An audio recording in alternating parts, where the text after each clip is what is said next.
Vous êtes sur Philly Radar, c'est l'heure de l'information.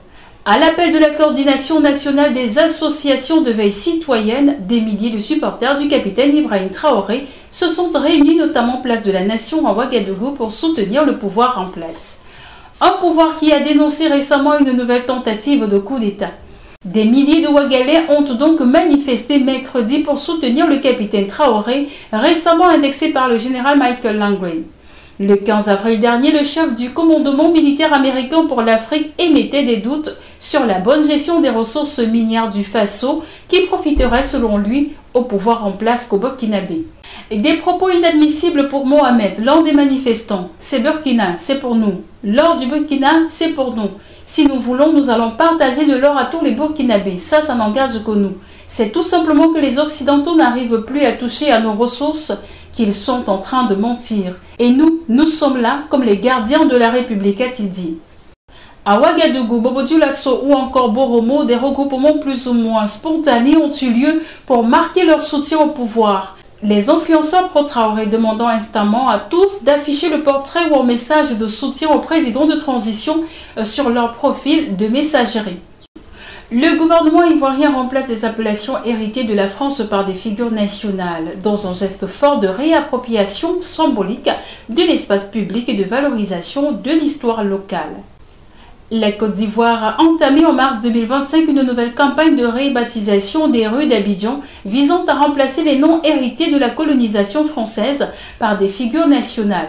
Cette initiative vise, selon les autorités, à moderniser le système de dénomination des rues pour refléter l'histoire et la culture ivoirienne.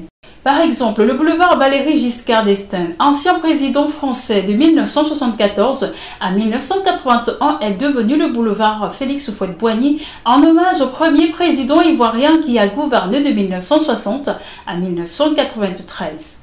De même, le boulevard de France porte désormais le nom de Marie-Thérèse Houphouët-Boigny, ancienne première dame de Côte d'Ivoire, et le boulevard de Marseille, celui de Philippe Grégoire Yassé, ancien président de l'Assemblée nationale.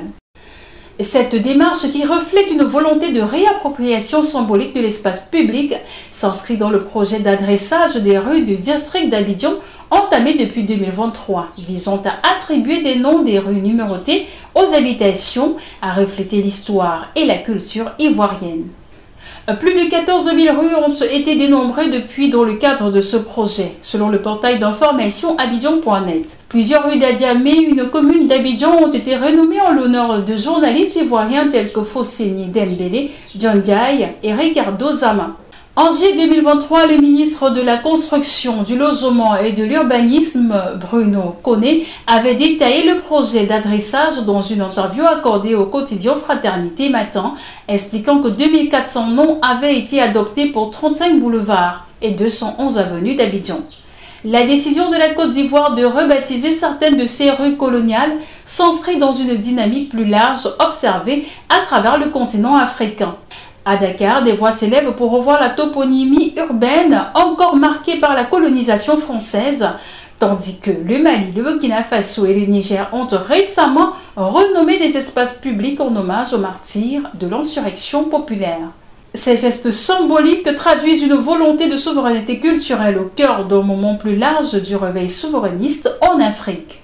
Le président burundais Evariste Ndayishimiye accuse une nouvelle fois le Rwanda de vouloir déstabiliser le Burundi en utilisant des exilés impliqués dans le coup d'État manqué de 2015.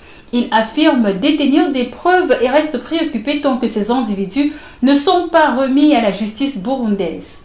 Malgré ses efforts diplomatiques en cours, il considère que la situation reste fragile. La Guinée a passé mardi 29 avril son examen périodique universel devant le Conseil des droits de l'homme de l'ONU à Genève. Le ministre guinéen de la Justice a présenté son rapport lors d'un propos liminaire lors de cette évaluation. Cet examen, organisé tous les 4 ans, évalue l'évolution de la situation des droits de l'homme. Puis c'était aux délégués de la quarantaine d'États de poser leurs questions ou d'exprimer leurs inquiétudes au sujet des violations des droits humains auxquelles le ministre a répondu.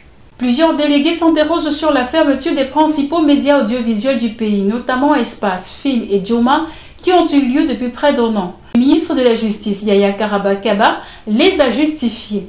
Nous souhaitons qu'il soit tenu compte du contexte de la transition, une période extrêmement sensible où chacun doit faire attention à ses propos, à ses gestes. Les dérapages de certains médias nous ont préoccupés au point que des mesures préventives ont été prises dans le souci de maintenir l'ordre public. Fin de cette édition de formation. Merci de l'avoir suivi. Nous sommes en continu sur nos différentes plateformes et sur le www.filiradar.com.